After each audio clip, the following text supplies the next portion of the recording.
Ooh-wee. It's out there, and it's really scary, kids. It's the dark web. It's full of unsavory people, a whole lot of intelligence undercover operatives, and all sorts of dark goodies that you probably don't want anyway, unless, of course, you do. It's also about anonymity. So what if you have a problem with excessive eyelid hair and don't want your friends to find out that you're asking those questions? Well, the dark web will probably be willing to sell you heroin to cure it, or something like that. A strange desire to drink human tears? Well, I don't know, maybe so. But you can probably get it on the dark web. So we're going to talk about accessing the dark web today on Secure Digital Life.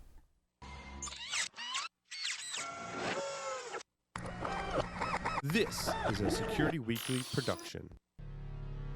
Welcome to Secure Digital Life.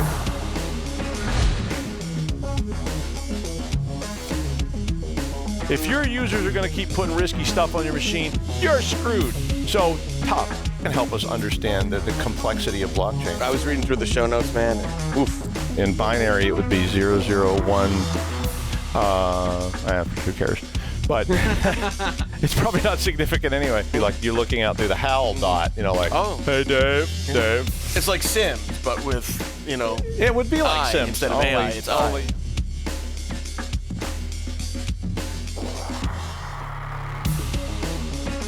Accredited by Microsoft, Cisco, NetApp, IDLE, Oracle, and EC Council, QuickStart delivers high-impact, low-cost IT training through its cognitive learning platform in multiple domains. With QuickStart, you get an ever-growing catalog of courses, self-paced courses offered through a monthly subscription, virtual classrooms offered through an annual subscription, peer-to-peer learning, mentoring, official courses, certified instructors, hands-on labs, and more. For more information, visit www.quickstart.com. Use coupon code PAUL20 to get 20% off on all cybersecurity courses. Quick Start, creating world-class technologists.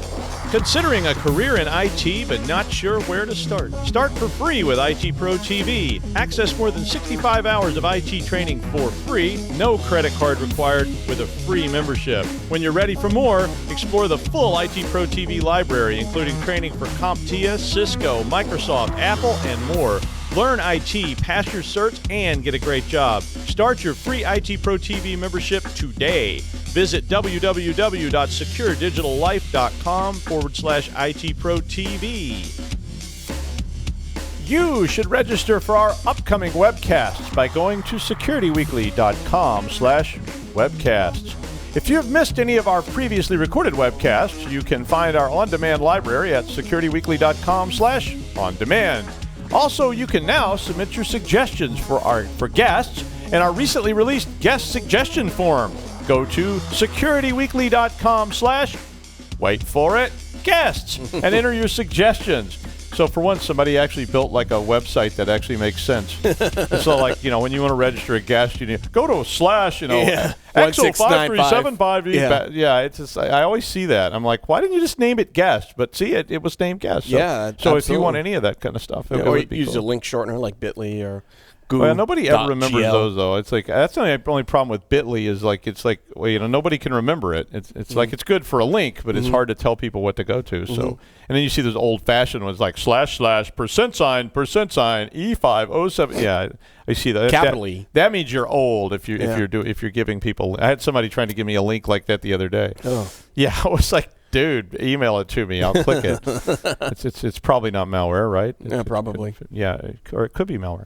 Okay, so today we're going to talk about the dark web. Ooh. I was at a meeting. The reason I came up with this topic, we've talked about the dark web before, but I want to talk about it again because the other day I was at a meeting and yet another company was pitching the idea to me of intelligence and gathering cyber intelligence for your company, and I have no fault with that at all. I mean, I think that's a really cool idea. And the first one I saw was several years ago where they were talking, before we went to Israel, I was talking to a company from Tel Aviv, and they had all these Israeli intelligence officers, and the Israeli intelligence officers were like scanning the dark web. They were surfing the dark web. They were looking for chatter on the dark web, and they were basically using like nation-state intelligence techniques on companies and saying, is Microsoft a current target of people on the dark web? And so there's all. But now I'm starting to wonder just how many of the people on the dark web are actually people using the dark web, and how many are just intelligence officers that are actually scanning the dark web and actually interacting with each other. Because I heard a pitch recently where they were talking about how their intelligence people, not only were they scanning, they were involved. Wow. So I was starting to think about another Philip K. Dick book. Oh yeah, Scanner Darkly. Scanner Darkly. Yeah. Where all the drug addicts are actually undercover Substance agents. D. Substance D, exactly. Very good. All the undercover agents were actually interacting with each other so much nobody knew if there were actually any real drug addicts left because all the undercover people were there. So I don't know about that, but the dark web's a pretty interesting thing. Media loves it. So the press really likes the dark web. They get real worked up about it. It sounds cool, makes a cool headline. Heck yeah. The dark web. And it's always a guy with a hoodie, that you see. Nobody else. I don't understand. Nobody has hoodies. I was going to tell you, you have to have a hoodie to use the dark web. So before you even get started, you need a hoodie. You need a hoodie right now. Dark colored, please. And you have to keep the hood up. Yeah. You can't put it down and be cool. No. You have to actually put it up. No. And use a laptop with stickers because any other medium will not work. Yep.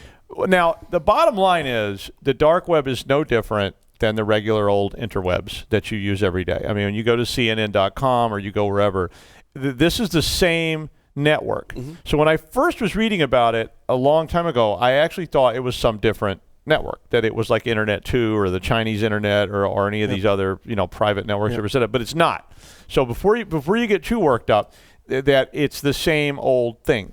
But the idea was, what if we had this unindexed, unsearchable, unknown kind of model for the Internet? And that's sort of the opposite of what we all really think we want. And we really want that for the dark web too, right? I mean, because one of the first thing I learned in the dark web is it's really hard to get anywhere because you don't have a search engine. Right. And because there's no search engine, you can't go on there and type, I want to buy heroin. Or giraffes with, pierced ears. Yeah, or that. Yeah, giraffes with pierced ears. Okay. Well, now we just learned something about Russ, and it's like body piercing and long necks. So, I'm sorry to tell you, Russ's girlfriend, you know who you are, but weird stuff's coming. Yeah. Balloon animals. Yeah. If you want to molest balloon animals, the dark web is for you. But I think the original idea of the dark web was this idea of what I always call tree houses. Treehouses was this original concept of taking servers and changing the IP addresses of them all the time. And if you weren't involved, so a lot of old bulletin boards and things were doing stuff like this. They changed their numbers all the time because they didn't want undercover people and other people to get involved. So they were keeping it hidden. And the treehouse idea was just, what if my hacker site, my bulletin board, whatever, changes IPs all the time? And that came out of this old idea that I don't know how old it is, but in World War II, they had these broadcasts, and every day they encrypted the next frequency. And if you missed a broadcast, you had to wait a cycle to catch the update so that you could get back on track and tune into the broad. That way, people trying to listen to the broadcast couldn't hear it every day. So the first thing that happened with the dark web was that they eliminated the idea of an URL or a URL. I call it an URL. So eBay.com. Yeah, so eBay.com goes away. We don't use the DNS the same way that we were using it before, and it was originally just IP addresses. So you had to know what the IP address is, but because the DNS, so the BIN-D or whatever connection, was not involved, and if you didn't know the IP, you couldn't get to anything unless you just scanned for it. Yeah. So a simple thing to do just to check it out is ping eBay.com. It'll come back hopefully with a return IP address, right? So instead of going to eBay.com in your web browser, type in the IP address that you get from the response on the ping, and now you're actually going right to the IP address. And that can cause problems with a lot of modern sites because they're not designed that way because eBay and Amazon and all these people have many IP addresses, many servers, and they distribute that stuff. But the original idea, the only way you could really find the dark web was by scanning the internet with like a port scanner and looking for HTTP open ports. And if you could find one, you could go there and see what it was. 480 or 443. But it took forever. And so people were publishing lists of this stuff. They started putting up stuff. And one of the first things that came out of it was like Hidden Wiki. So Hidden Wiki was a thing that came about to list all these sites. Now, when Silk Road got started, so Silk Road took it to another level. So this was an early dark web thing.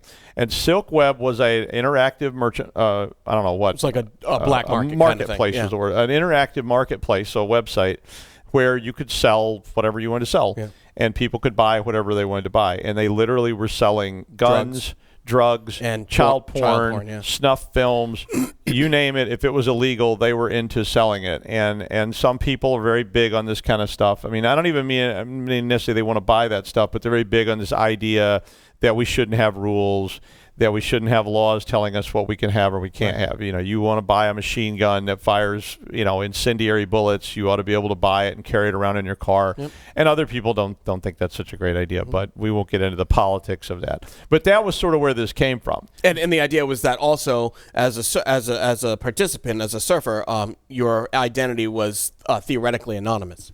So so again, that was part of it, was the idea of anonymity. So how do I buy things I want to buy in an anonymous fashion to protect myself from, if I'm buying illegal stuff, I need to protect myself from law enforcement and government intervention in that, regardless of what the thing is and whether you think the thing is right or wrong. I mean, we don't want to get into that. But I think a lot of the early transactions, and there was the first thing that really just kind of like freaked me out, was the idea that you could buy heroin online. And the first time I ever heard of this, I was actually talking to a press person. I was like, what? I was like, and it was pretty interesting. I said, so you're just going to send money to some random person on the internet and hope that they mail you an illegal product? And they said, well, that's what you do when you buy drugs. There was like, you pull over on the side of the road and hand some guy money and they maybe give you something or they maybe shoot you in the face. And I was like, oh, I guess when you put it that way, it's not as crazy as it sounds.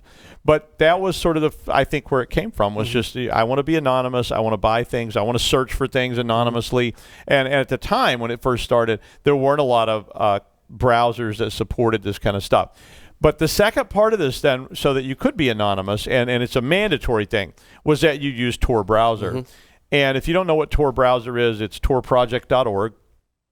And this is a web browser that is got built-in obfuscation of you. So the idea was from this old thing called Mixmaster. And so Mixmaster was a concept from way back in the 90s to hide where an email came from. So if I wanted to send an email to threaten someone, or I want to send, a joke or whatever, Mixmaster was a way you could bounce emails around to many different servers and hopefully obscure the actual trace, the header on your document. And of course, the way they were doing this was by knowing exactly how much would fit in the header field, so that eventually the original header scrolls off, and now the latest stamp doesn't include your source address. Right. So no one could get to. Now, of course, you couldn't reply to these emails typically, but the idea was there, and it was called Mixmaster, and I don't think that stuff's around. But Tor does the same kind of thing. So we all know how VPN works. We've had that on the show many times. We talked about VPNs on your phone, VPNs at home, and whatever. And a VPN starts at you, and it goes to some endpoint, or we'll call it an entry point. And when you connect to that VPN, then your traffic is encrypted.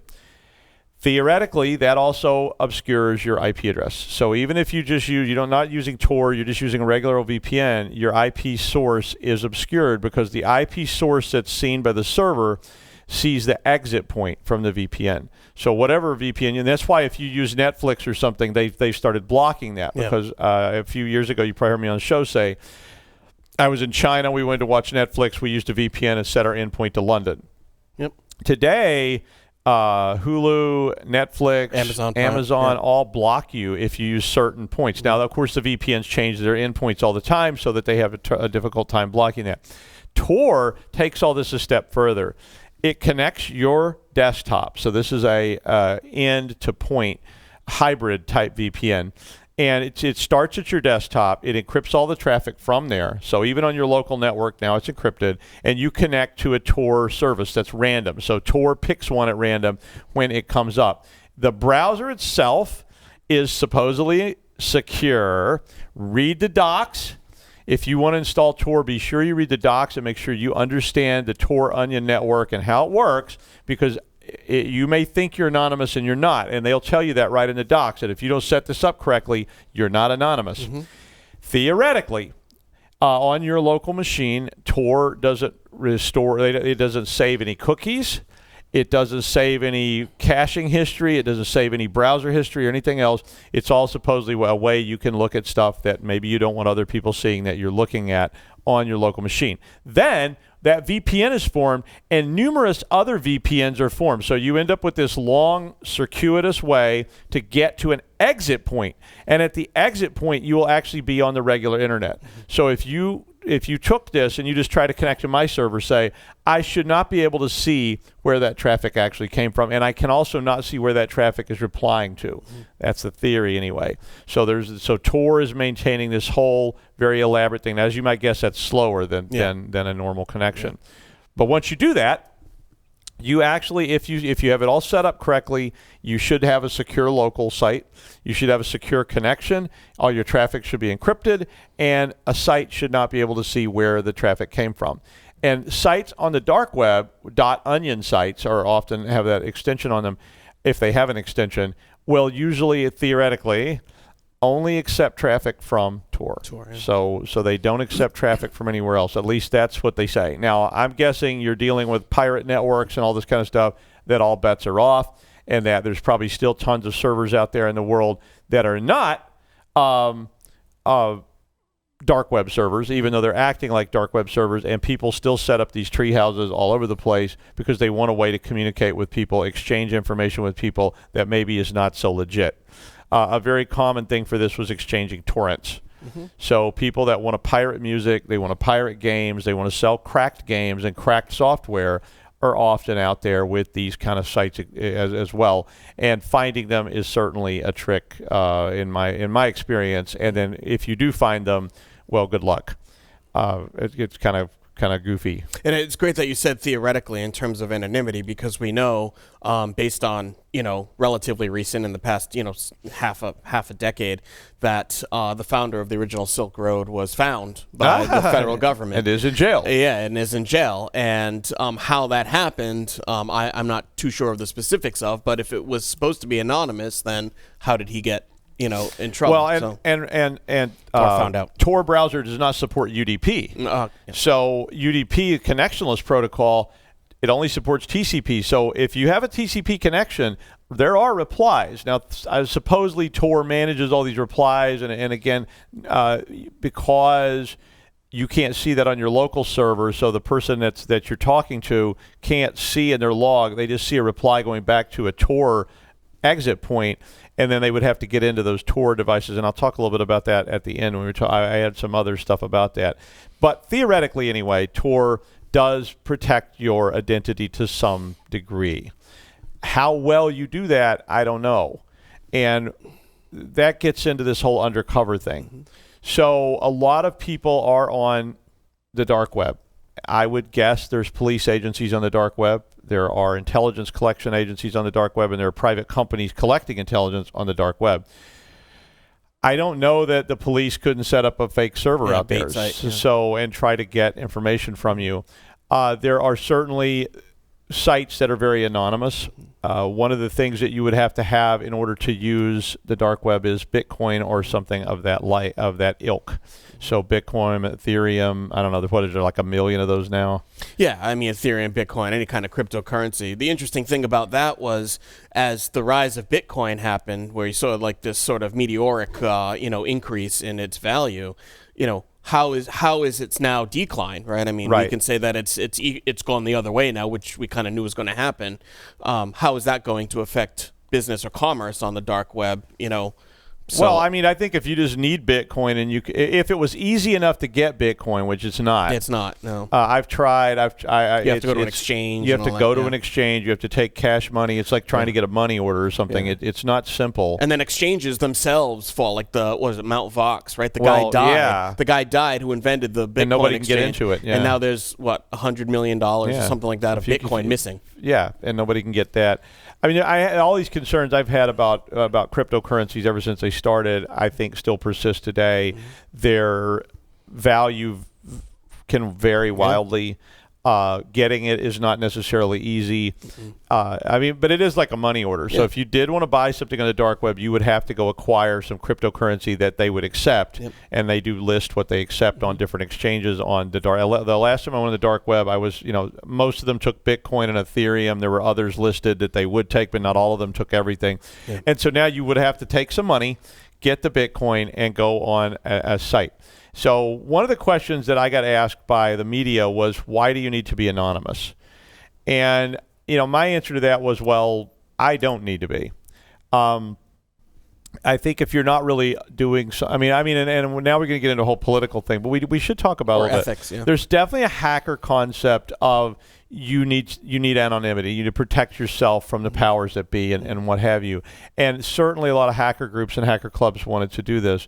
So people that were exchanging malware information, sometimes, and we all know this, and I've certainly experienced this, you get a lot of pushback from the powers that be. I mean, whether it's just at your school or at our school, when we go in and say we want to do malware analytics and we're going to download malware, and we're immediately told under no circumstances can you do that. It's a violation of policy. It's a violation of this. It's a violation of that. Okay, well, I don't agree with that. But tough. I don't get to make the decision. So sometimes people just want anonymity for almost innocuous reasons. Sometimes people want anonymity because they are doing just straight up illegal things in their location, which maybe they don't agree with. So there's this whole libertarian idea of, I don't agree with the government, so I should be able to do whatever I want. Not going to get into that. If that's what your position is, cool, no worry. But the idea that I want to buy drugs. That was one biggie, was I want to buy drugs. I don't personally, but if you do, it's fine. And the government shouldn't tell me I can't. I'm a grown-up. I should be able to, I can buy alcohol. I can buy cigarettes. Why can't I buy heroin? You got me. But the government says you can't. People wanted a way to get this kind of stuff. So the ability to take a Bitcoin, which was an anonymous transaction, go on a website that was anonymous with an anonymous connection, and purchase heroin meant that you had that anonymity that you could use to do that and hopefully not get caught. But it's still being shipped. Well, yeah. So, if UPS runs, a package through a scanner or something, and I don't know what they would see because I've never bought heroin before, but if they ran it through an x-ray machine, if they do that, what would they see? I don't know. Well, so a lot of times when I explore these kind of things, the first thing I do is I make up a scenario for myself. And I say, I want to do something, because that gives me an incentive. I don't actually do it, but I just, I was in my original scenario was I want to buy heroin. And I went on the dark web with the intention of I'm not going to buy it, but I just, what does it take to do this? And I walked through the transaction to the point where I would have had to pay. And I was like, I even asked on this site, I was like, how does it get shipped to me? And they replied, read the FAQ. And I went to the FAQ on the site. It's like, this is all this stuff. And they're like, this is shipped via a commercial provider. DHL or whatever. FedEx, it doesn't matter. And, the likelihood it will be intercepted is really, really low. And I was like, do you insure against that? Yeah, I was like, what if it gets intercepted? And they're like, well, we don't take responsibility for, if your package gets intercepted, too bad. Yeah. I was like, could it be detected? Could a drug sniffing dog or whatever, I would not, even if I wanted the heroin, I would not have done this in a million years. There is no way I would have done. Proof of concept, Doug. Come on. For electronica, though, is different, because if somebody's going to give you a file, I still have grave concerns about this whole process. But if somebody's giving me a file of, say, I don't know, murder videos, and I want, or cracked software, I'll use something that's not so controversial. Cracked software. I just want a copy of what's a really Office. Office. Yeah, Office is a good one. SQL Server. I don't want to pay for it because I don't believe companies have all that kind of stuff. And I want to download it. If they're just going to send me a link to download this, I do have a lot more anonymity than if I'm purchasing an ocelot illegally that's going to be shipped to me at my residence. And so I have a lot of concerns about the anonymity thing, not to mention, what if they just don't send it? And the answer is, what do you do when you're trying to buy illegal products? And I still, even though that person was like, well, anytime you buy something illegal on the street, you're doing the same thing. I'm like, but at least I can see the person. Yeah. I mean, I don't even know where these people are, and I'm going to give them a whole bunch of money because some of this stuff was not cheap. The heroin I was looking at was going to be, it wasn't expensive. I was really surprised. Yeah, it was a bargain on heroin, actually. I was going to buy it and resell it maybe, but actually I did not. Just don't do that kind of stuff. It's bad. It's illegal, and you can go to jail. But the idea of being able to buy whatever I want to buy, I think at least that sits okay with me. I mean, the idea that I can do that, but the idea of doing it was another whole matter altogether. But theoretically, with Tor and with all these things, I could conceivably go through this process, go on the dark web, and acquire this stuff. So a couple of things that I wanted to bring up before I went any further with this.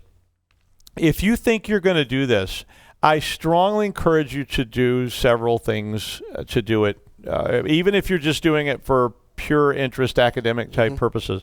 One, you need to set up a VM. Don't ever even run Tor browser on your local machine. Not because Tor is a threat. The reason I say that is if you go on these dark web sites and you do actually download something, I have seen so much cracked software that was full of malware, it was full of botnets, it was full of everything else. Be ready for suffering. Yeah.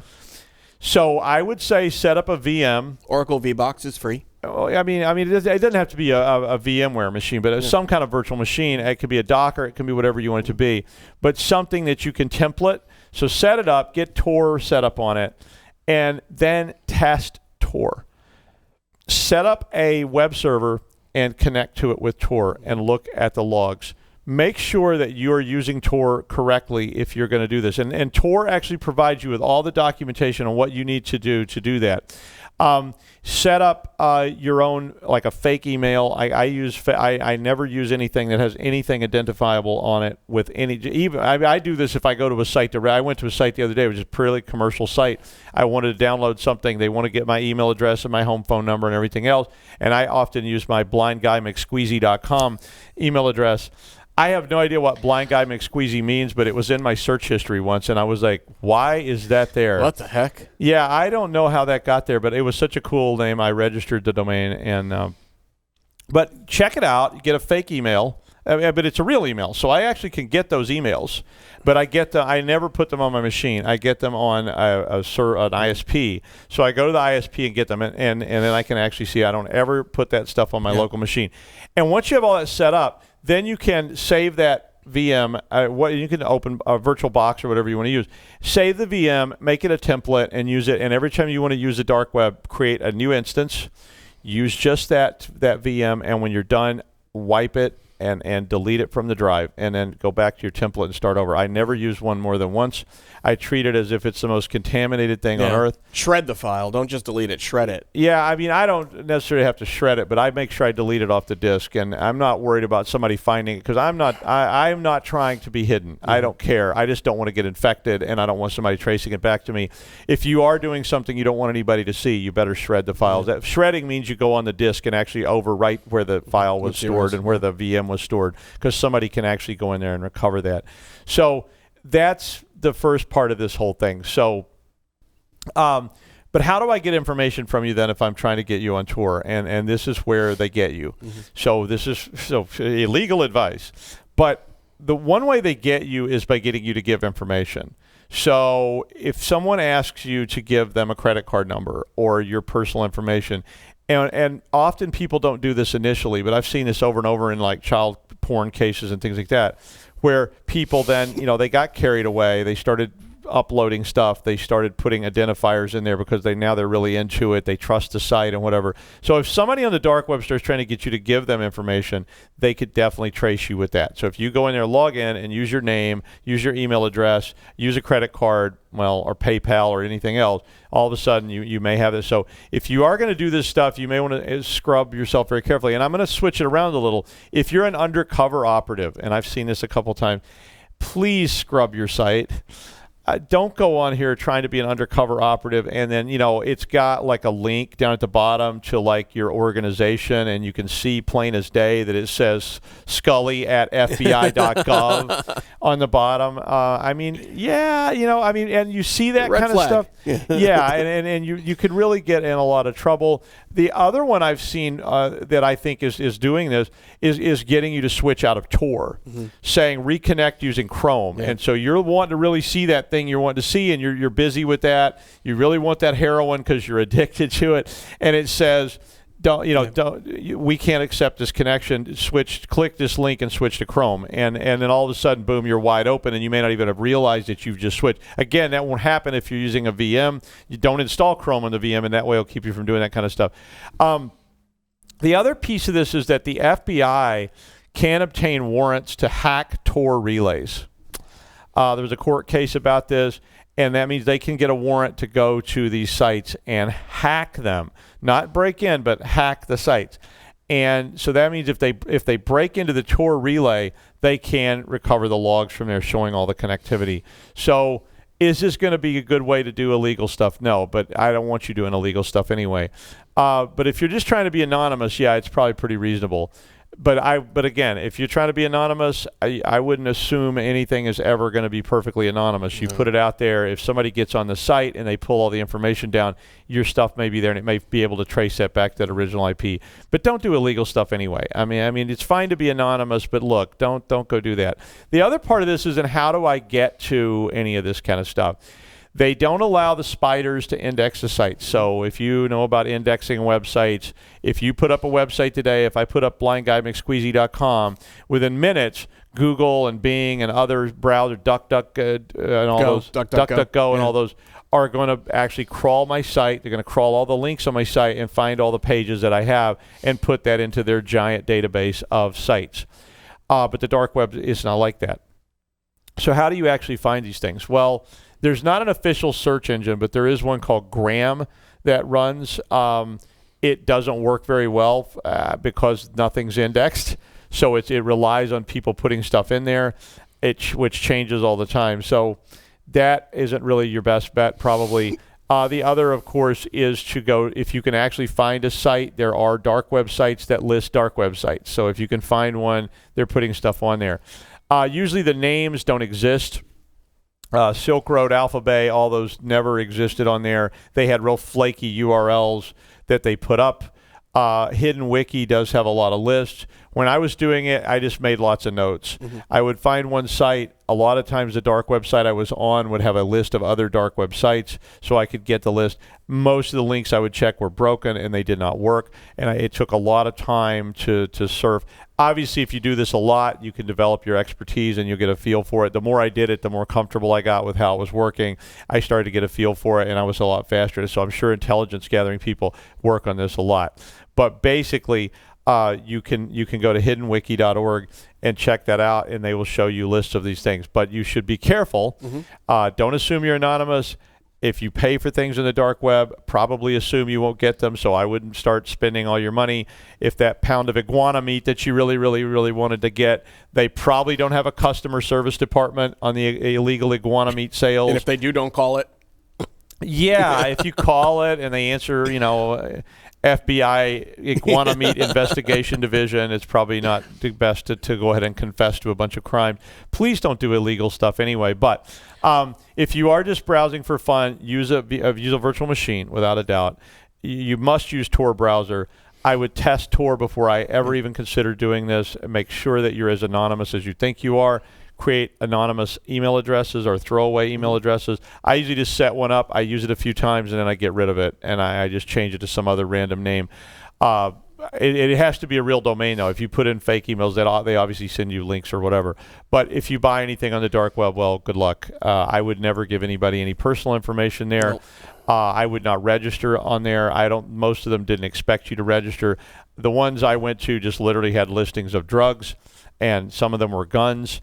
I avoided anything that was really, really graphically illegal, like child pornography or anything like that. But I did see There actually, one of the sites I was looking at did have subdirectory listings, and they had guns, they had drugs, and they did have child pornography and illegal film, which I didn't open that. I was like, I don't even want to know what the hell is worse than child pornography, but I'm sure there is something.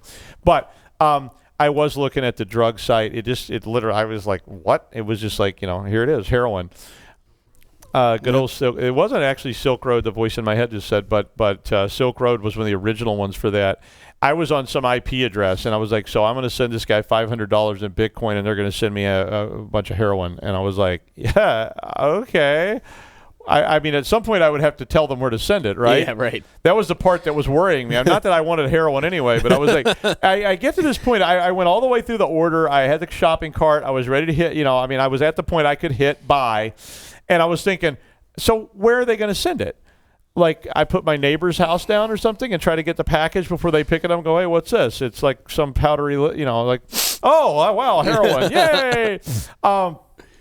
But basically, the other piece of this is collecting intelligence. So a lot of people are doing this, trying to collect intelligence on viruses and malware that are being developed. I think that's a great use for it if you're trying to surf for that. Getting on the dark web and looking for malware, chatter, new things that are coming, or if you're trying to collect malware for your own personal research, which was what I was doing most recently with this, was downloading malware that I wanted to test to see how it functioned in a safe environment. So malware hunting was my big use for it. Reverse engineering is certainly a common use for the dark web, and all this stuff's out there. If you're just wanting to lurk in hack rooms, I did some of that. That was pretty interesting to listen to people that were actually talking about things they were trying to break into, getting advice, exchanging information. That was pretty cool. I actually enjoyed it. I was watching a chat that people were talking about breaking into something, and they were talking about how they were going to do it. Mm-hmm. I don't know. If you just want to be totally anonymous off the grid and live in one of those sea homes off the coast of Thailand, which didn't work out too well, apparently, I could see it. If you want to get involved in it, be very, very careful. Please don't do anything illegal, Russ. It's not. Don't let us discourage you from this. I mean, it's a valid technology. It's a valid medium. Feel free to explore it for educational purposes. Don't let us discourage you from it. Just be very careful. Don't do anything illegal. That's on you. Guns don't kill people. People kill people. But, I feel like Charlton Heston right now. Yeah, we should have an empty. Oh, that was Clint Eastwood with the empty chair. Yeah. Yeah, guns don't kill people. It's not the bullet that kills you; it's the hole. I think the gun helps. He says it does help. Yeah, it's like so. But feel free to explore it. It's not illegal to browse, right? No, it's not. Just looking. Well, I will, but be careful. I will caution you this. It is illegal in some locales to look at illegal material. Well, right. Pete Townsend. Famous case, Pete Townsend of The Who was arrested in England for going to a child pornography site, which he claims he was going to because he was supporting some charity against child exploitation, and he went there. I mean, the charges were dismissed after they investigated them, but he still has to live with the rumor of that being out there. Don't look at bad stuff, illicit material like that. So but I mean, in your locale, if I was thinking about that when I was just looking. It's not illegal to look at a picture of heroin. Right. It is illegal to look at a picture of child pornography in the United States. Yeah. So if you are looking at it on your screen and somebody sees you looking at it, they can get warrants to come arrest you. So please don't look at illegal stuff. But don't let me discourage you from going to the dark web. I'm just trying to make you very, very cautious about it. I think a lot of people get in trouble out there, and there's a lot of undercover operatives on the dark web as well. So just be safe out there. Yeah. Anything else? No, I think that's good. Okay, well, enjoy the dark web or don't. Be anonymous or not. It all doesn't matter. And we'll see you next time on Secure Digital Life.